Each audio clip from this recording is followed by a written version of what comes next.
Welcome back. This is Kirsten from JK Fiber Arts, and today we are going to do the heel flap and turn the heel. So let's get started. I've finished the leg part of the sock, and the next step is to do the heel flap. The heel flap is, in theory, a square. So for this sock, I cast on 64 stitches. So in general, when you do your heel flap, you want the heel stitches to be half of the amount you cast on. So basically you divide your stitches in half. Doesn't matter which half unless you have a specific pattern that says to do it a certain way. Typically what I do is I finish a row, then I flip it around and I start on the wrong side and I have half of my stitches. So I have 32 stitches here, and this is going to become my heel flap. The secret and easiest way to do a heel flap is it's a square. Half of the stitches I cast on for this sock is 32, so I will have a heel flap that is 32 stitches wide and 32 rows long. And you can do whatever heel stitch you want. I do the few stitches of garter at the beginning, and then I do slip one, knit one the rest of the way through. And then I will work on that until I have my square, and then we'll turn the heel. For this heel flap, I'm going to start with my garter stitch edge, which I like in a heel. And I actually think the pattern for this also uses this little garter stitch heel flap. So I'm on the wrong side, and I'm going to knit 3 stitches. One, we no longer need my stitch marker because that's no longer going to be the beginning of the round. We'll restart that after we turn the heel. So here is 2, 3 knit stitches. I'm going to purl to the end of this row, and then I'm going to knit the last 3 stitches, and that'll give me my garter stitch border. I have to excuse my band-aids. I was just at the beach, had a fantastic time, and I kayaked a lot, and I did a 4+ mile sea kayak, and we went out on Chincoteague to see the wild ponies, and we've been going there for many years, at least once, sometimes twice a year. And we found the ponies, and we've only ever really seen them up super close once before. This was amazing. The amount of rowing was grueling, but the blisters, totally worth it. It was an amazing experience to be that close to the wild ponies on Chincoteague. So here I'm almost done to the end of this first row of my heel flap. It's also weird, I'm standing up knitting at an angle. Here's my last 3 stitches. And we're gonna knit 3 here. And that's gonna give me that purl border. So now I'm going to turn, and we're gonna just keep working back and forth on this needle, and the other needle you just leave these stitches on. So now we wanna do this garter stitch border. So I'm going to knit on these purls here. So I'm gonna knit the first 3 stitches.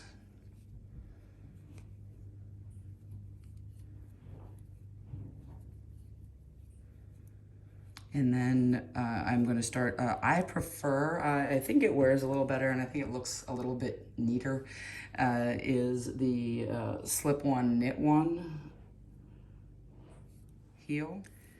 So here we are, and you're going to slip as if to purl. So you're not slipping this way because that'll twist the stitch, you're slipping this way. So we're going to just slip one, knit one the whole way to the end. Well, to the last 3 stitches, and then we'll knit those last 3 stitches.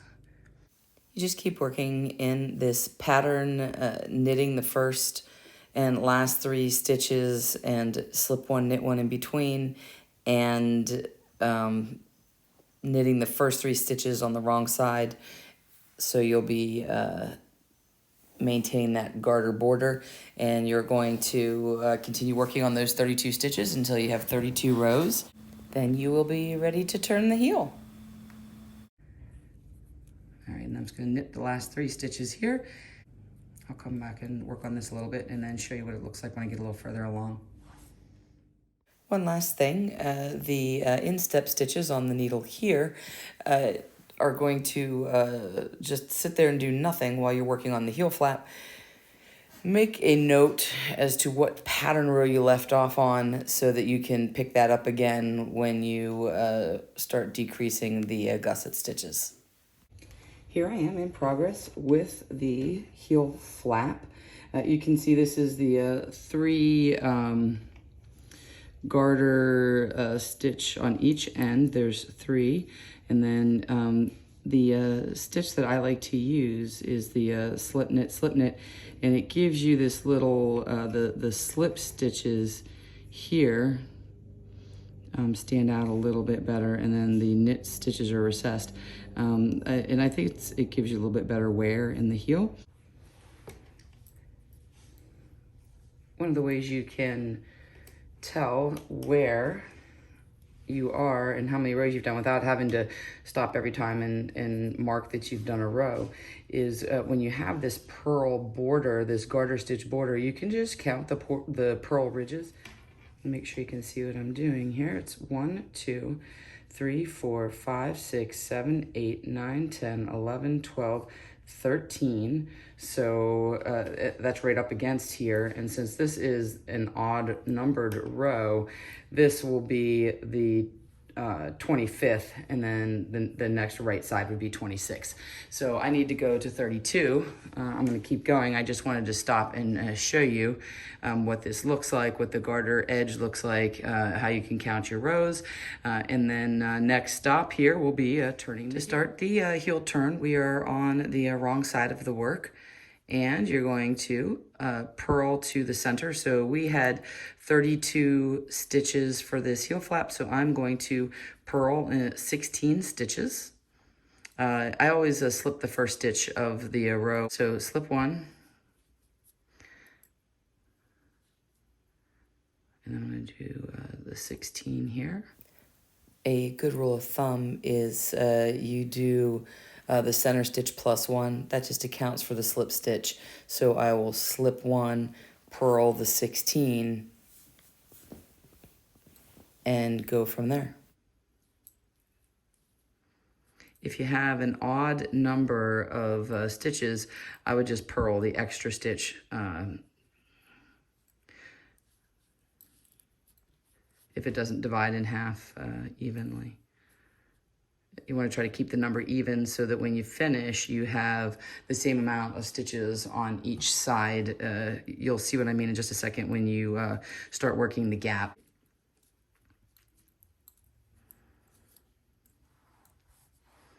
Now you're going to purl 2 together. After the purl 2 together, you're going to purl 1, then we'll turn it and we'll be doing a short row, and that's where the gap is going to occur. The next thing you're going to do is you're going to slip this stitch as if to knit, then knit to the gap and slip, slip, knit, knit 1. And then I'm going to turn my work. What I've created is 2 gaps, and the stitches on the outside of the gap are the stitches that you're going to work one at a time each side when you work back and forth on your right and wrong side of the work. And then you're going to work all those stitches, and you're going to be decreasing, and it makes a nice little heel cup.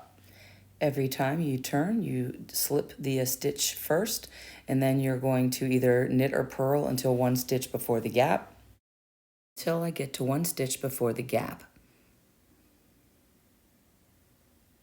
Then I'm going to purl 2 together across that gap,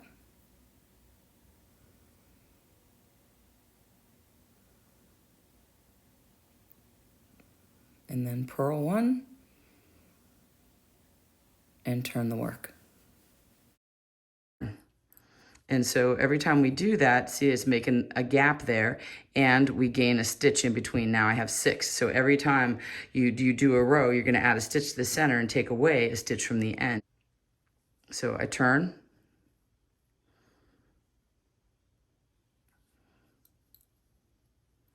slip the first stitch,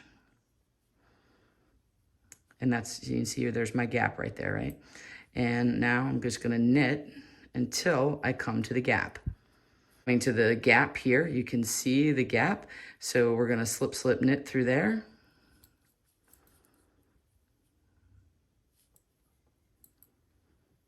And knit 1, and then we turn the work, and now we just slip, purl to the gap.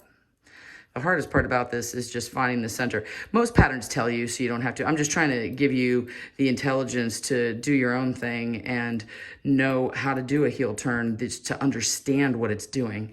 And then here is the gap again here, and it gets easier and easier as you do it. And you go purl 2 together here, purl 1, and turn. And you continue working back and forth until all of the stitches at either end are worked and there's no more gap remaining. You can see we've started to create the heel cup and why it's important when you do the setup row to start in the center of the heel, and everything is based on continuing on with doing the decreases from the center stitches. This is my last 2 rows here, so I'm going to turn. You can see here I have 2 stitches left at this gap on the beginning, and I have 2 stitches left here. So I've just turned, and I am slipping this stitch, and I'm going to purl across. And when I get to the end here, I'll turn and work this last part on the knit side. And that slip stitch gives you that nice defined edge, which of course I picked well, I didn't pick it, but it just happened that the least obvious visualized color here, if it would have been in one of these lighter ones, you'd see it better. But the slip stitch gives you this nice edge here. That's what that does. So now we're just gonna slip this one, and we're gonna knit to the end here. Once I get across this row, we'll slip, slip, knit, and that will be the heel turn. And then the next thing will be the gusset stitches. What happens when you do this is the new beginning of the round is typically the center of the heel. I'm just gonna throw my marker back on here. You don't even necessarily have to have a marker, but I put the marker on because sometimes I'm just not paying attention and I forget. Now here I am here, so I'm gonna slip, slip, knit, slip, slip, knit, and then I have the knit 1, and now all of the stitches have been worked. There you go. And we started off with 32, and we now have, we should have 18, 1, 2, 3, 4, 5, 6, 9, 1, 2, 3, 4, 5, 6, 7, 8, 9. So now I have 18 stitches on here. My heel is turned. So you can see that I have now gone around the corner. Here's what it looks like from the inside. And here is the profile now. And you can see what it looks like. And you have now turned your heel. I'll see you next time where we'll pick up these gusset stitches and then decrease them away so that you can work on the foot. And we are in the home stretch of this beautiful sock. See you soon. Until then, knit happy.